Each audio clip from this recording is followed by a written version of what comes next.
wabarakatuh. Bertemu lagi bersama Ibu pada pelajaran kimia. Kali ini kita akan membahas materi kelas 11, yaitu penentuan pH pada reaksi asam ditambah basa. Sebelum belajar, tak lupa kita harus mengucapkan Bismillahirrahmanirrahim agar mendapatkan kemudahan dalam memahami materi kali ini.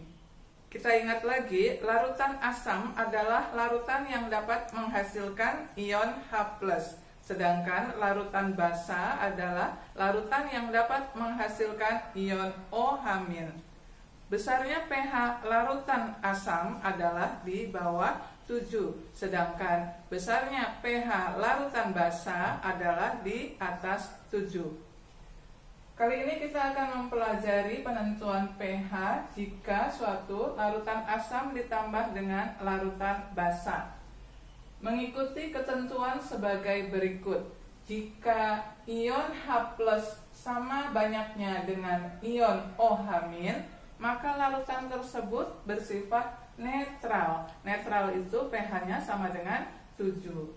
Kemudian jika jumlah ion H+ lebih besar daripada ion OH-, maka larutan bersifat asam karena lebih banyak H+-nya. Bersifat asam, diingat lagi pH-nya adalah di bawah 7.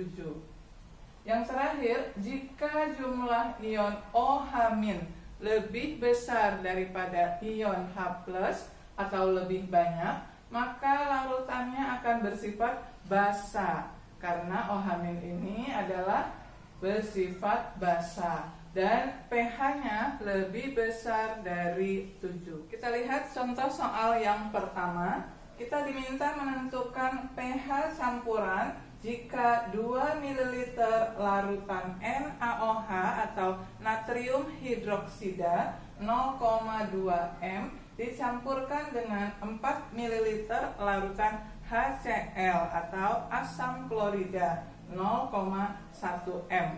Kita tuliskan dulu reaksinya. Jika NaOH ditambah HCl akan menghasilkan Na-nya ini bergabung dengan Cl membentuk NaCl, yaitu natrium klorida, dan H dengan OH akan bergabung membentuk H2O. Kemudian kita hitung jumlah mol dari masing-masing larutan. NaOH itu kita kalikan 2 ml dengan 0,2. Jadi 2 ml dikalikan dengan 0,2 m. Ini akan menghasilkan 0,4 dan satuannya menjadi milimol. Karena ini satuannya mililiter, yang ini adalah mol per liter, maka satuannya menjadi milimol. Dan HCl-nya juga kita kalikan, 4 ml dikalikan dengan 0,1 m. Jika ini dikalikan, maka hasilnya juga mendapatkan 0,4 milimol. Kita ingat lagi ketentuannya. Jika jumlah ion H+ sama dengan jumlah ion OH-, itu pH-nya langsung sama dengan 7 dan larutannya bersifat netral. Jadi jawabannya ini adalah pH-nya sama dengan 7 dan larutannya bersifat netral. Kita lanjutkan membahas contoh soal yang kedua. Pada soal yang kedua, kita diminta menentukan pH campuran dari A dan B. Yang A, NaOH 0,1 m sebanyak 2 ml dicampur dengan 10 ml HCl 0,1 m. Kita buat dulu reaksinya. NaOH ditambah HCl menghasilkan NaCl ditambah H2O. Lalu NaOH-nya kita kalikan mililiter dengan M-nya, berarti 2 ml dikali dengan 0,1 m. Ini hasilnya adalah 0,2, satuannya milimol. Kemudian HCl-nya juga kita kalikan. 10 ml kita kalikan dengan 0,1 M. Jadi 10 ml dikali dengan 0,1 M, didapat HCl-nya adalah 1. Satuannya adalah milimol. Di sini kelihatan bahwa NaOH-nya hanya 0,2 milimol, HCl-nya 1 mol. Maka yang lebih banyak adalah HCl-nya. Kita hitung HCl yang bersisa. Karena HCl itu lebih banyak, maka dia akan bersisa. Kita hitung sisanya, itu adalah yang besar dikurang yang kecil. 1 dikurang 0,2, hasilnya adalah 0,8 milimol. Jadi dalam larutan tersebut akan tersisa HCl sebanyak 0,8 milimol. Jika menentukan pH-nya, maka kita harus menentukan molaritas larutan tersebut diambil dari HCl yang sisa ini. Molaritas itu rumusnya adalah mol per liter. Jika diketahuinya milimol, maka dibaginya dengan volumenya dalam satuan mililiter. Jadi milimolnya adalah 0,8. Mililiternya itu ditambahkan yang bercampur. Yang bercampur itu adalah 2 ml dicampur dengan 10 ml. Maka hasilnya adalah 12 ml. Ini milimol, lalu ini 12 ml. Jika dihitung, ini akan mendapatkan hasil 0,07 M. Kita ingat lagi, HCl adalah asam kuat. Jadi, jika menghitung konsentrasi H plusnya, itu menggunakan rumus A dikali dengan M. A-nya itu adalah jumlah atom H. Berarti HCl H-nya 1, lalu M-nya ini adalah 0,07. Didapat hasilnya 0,07 jika ditulis dalam bilangan berpangkat 7 kali 10 pangkat min 2 M. Itu besarnya konsentrasi H+, kemudian baru ke rumus pH. Diingat lagi rumus untuk menentukan besarnya pH asam kuat. pH rumusnya adalah min log H+. Min log konsentrasi H+ sama dengan min log konsentrasi H+ nya adalah 7 kali 10 pangkat min 2. Angka 2 nya ini ke depan menjadi 2 min log 7. Perhatikan ini pasti di bawah 7 pH-nya, karena ini hanya 2, masih dikurang log 7, maka larutannya bersifat asam karena di bawah 7. Selanjutnya untuk reaksi yang B, NaOH 0,1 M sebanyak 10 ml. Dicampurnya masih dengan HCl tetapi 4 ml 0,1 M. Kita tuliskan NaOH yang direaksikan adalah 10 ml dengan 0,1 M ini dikalikan 10 ml dikali 0,1 M.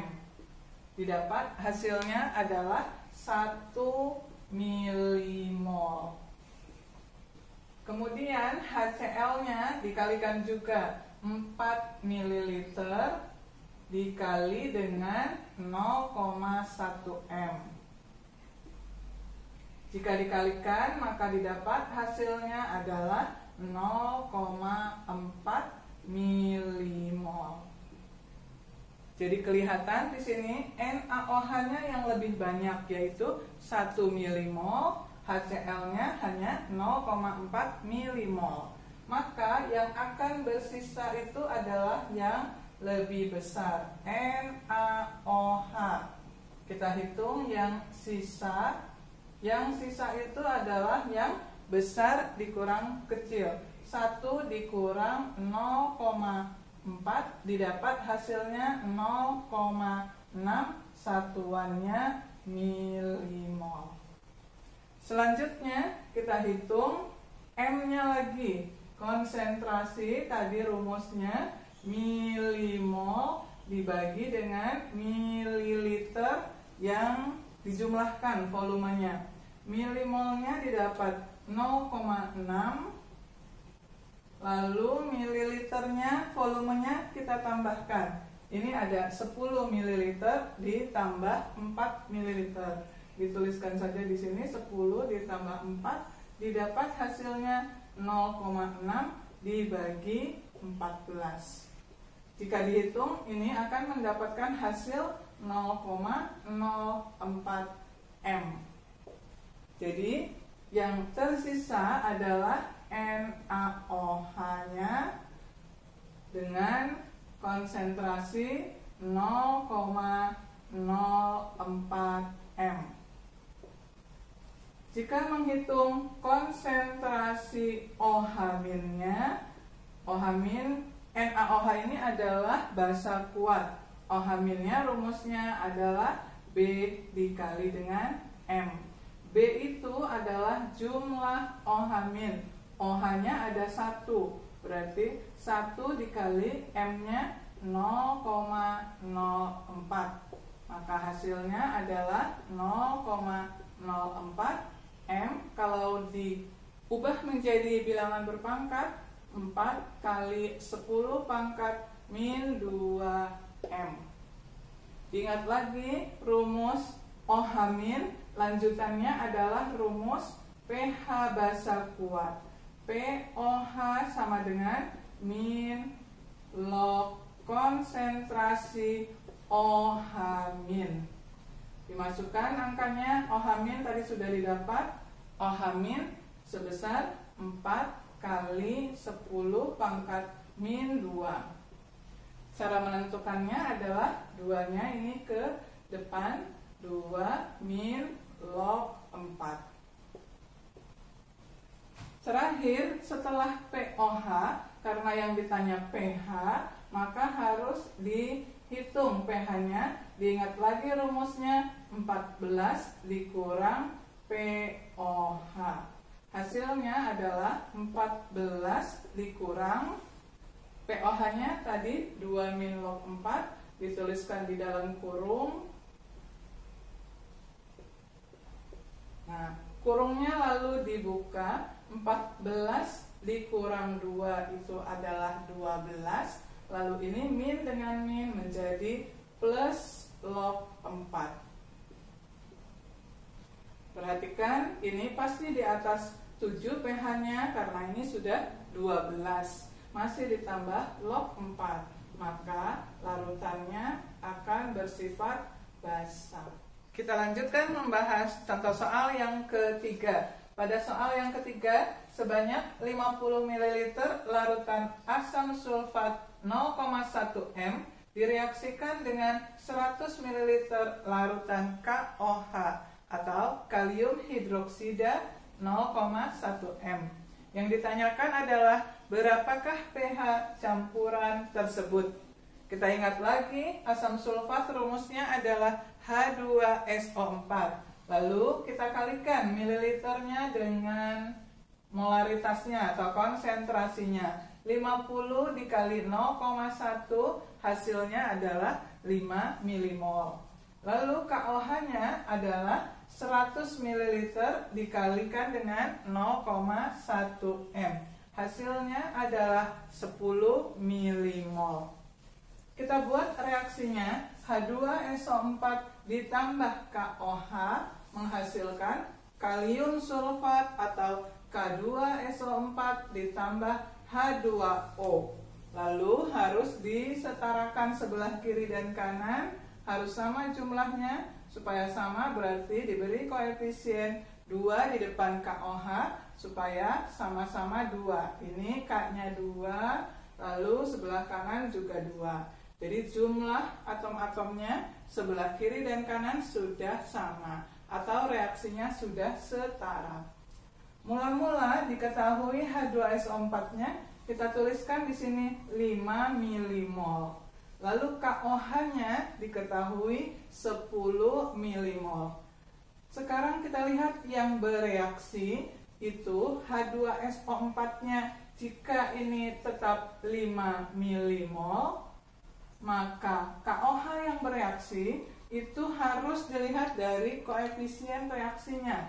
Ini 2, maka 2/1 kali 5 dikali mol yang H2SO4. Ini hasilnya adalah 10 milimol. Jadi perhatikan 5 mula-mula bereaksinya 5, maka sisanya adalah 0. Yang ini juga KOH 10 milimol mula-mula, yang bereaksi ternyata juga jumlahnya 10 milimol. Jadi sisanya juga 0 atau tidak ada reaksi. Jadi yang diketahuinya sepertinya kelihatannya berbeda, ada 5 mol sama 10 mol, tetapi karena koefisiennya ini 1:2, maka ternyata semua habis bereaksi. Jika habis bereaksi, maka ini disebut larutan yang netral.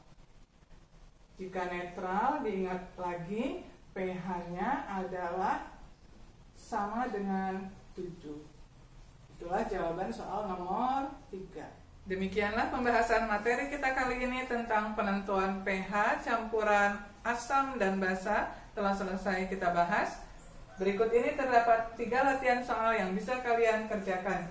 Yang pertama antara KOH dengan HBr yaitu asam bromida, lalu KOH dengan HCl asam klorida. Ini adalah asam nitrat direaksikan dengan magnesium hidroksida. Dibuat dulu reaksinya, kemudian disetarakan koefisien reaksinya. Jumlah atom sebelah kiri harus sama dengan jumlah atom sebelah kanan, baru bisa dihitung apakah ada sisa dari reaksi